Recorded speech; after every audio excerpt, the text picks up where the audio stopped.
एक गुरु और शिष्य जंगल से होते हुए अपने गांव जा रहे होते हैं। अंधेरा काफ़ी हो चुका था। शिष्य ने अपने गुरु जी से कहा, गुरु जी, काफ़ी रात हो चुकी है। अगर आप कहें तो आज की रात यहीं आसपास के किसी गांव में गुजार लें।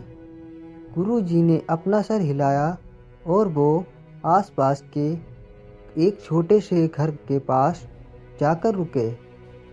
अब जैसे ही वहां गए तो गुरु जी के शिष्य ने दरवाज़ा खटखटाया।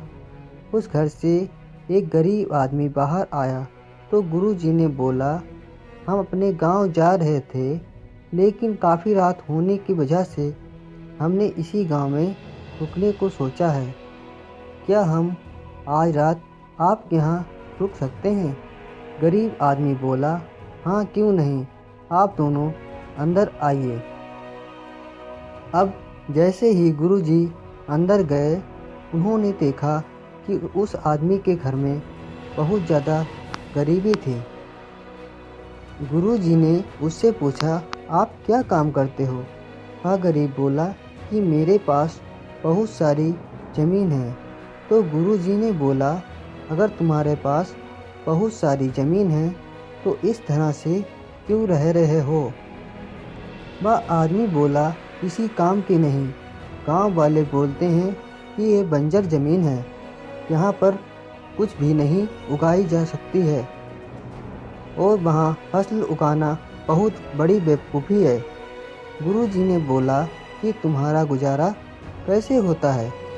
उसने बोला कि मेरे पास एक भैंस है जिससे मेरा पूरा घर चलता है।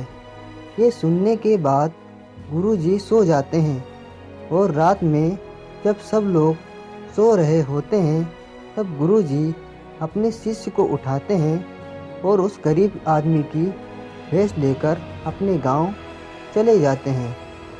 शिष्य अपने गुरु से पूछता है कि गुरुजी, कहीं आप ये गलत तो नहीं कर रहे हैं? उस गरीब की रोजी रोटी इसी भैंस की वजह से चलती है। तो गुरुजी अपने शिष्य की तरफ देखते हैं और मुस्कुराते हुए आगे बढ़ जाते हैं।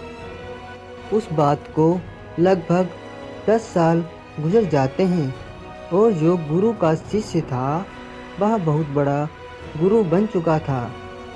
तो एक दिन उसे उस आदमी की याद आती है कि मेरे गुरु ने उस आदमी के साथ अच्छा नहीं किया था। मुझे एक बार चलकर देखना चाहिए कि वह आदमी अब किस परिस्थिति में है। वह शिष्य उस गांव की तरफ जाता है और वहां जैसे ही पहुंचता है तो वह देखता है जहां पर उस गरीब आदमी का झोपड़ा था, वहां पर एक बड़ा ही आलीशान महल बन चुका था और उस झोपड़ी के बाहर जो बंजर ज़मीन थी उस पर फल और फूलों के बगीचे थे। तभी उधर से उस घर का मालिक आता है। शिष्य उसे पहचान लेता है और उस आदमी को बोलता है, तुमने मुझे पहचाना? मैं अपने गुरु जी के साथ आया था। हमने एक रात के लिए आपके यहाँ रुके थे। वह आदमी उसे पहचान लेता है और बोलता है कि उस रात में आप कहाँ चले गए थे और उस रात के बाद ही मेरी भैंस कहीं चली गई थी।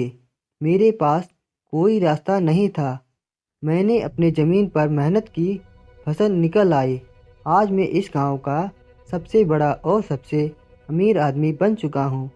ये सुनने के बाद शिष्य की आंखों में अपने गुरु जी के लिए आंसू आ गए और उसे ये बात समझ आ गई और वो रोने लगा। इस कहानी से हमें ये सीख मिलती है कि हमारे अंदर ऐसी बहुत सी टैलेंट छुपी हुई है, लेकिन हमें कोई ना कोई चीज़ रुका कर रखी है। वो आपके फैमिली वाले भी हो सकते हैं, वो आपकी जॉब भी हो सकती है, कुछ और भी हो सकता है। देखिए, आपके पास भी तो भैंस की जैसी कोई दूसरी चीज़ तो नहीं है जिसने आपको आगे बढ़ने से रोक रखा है।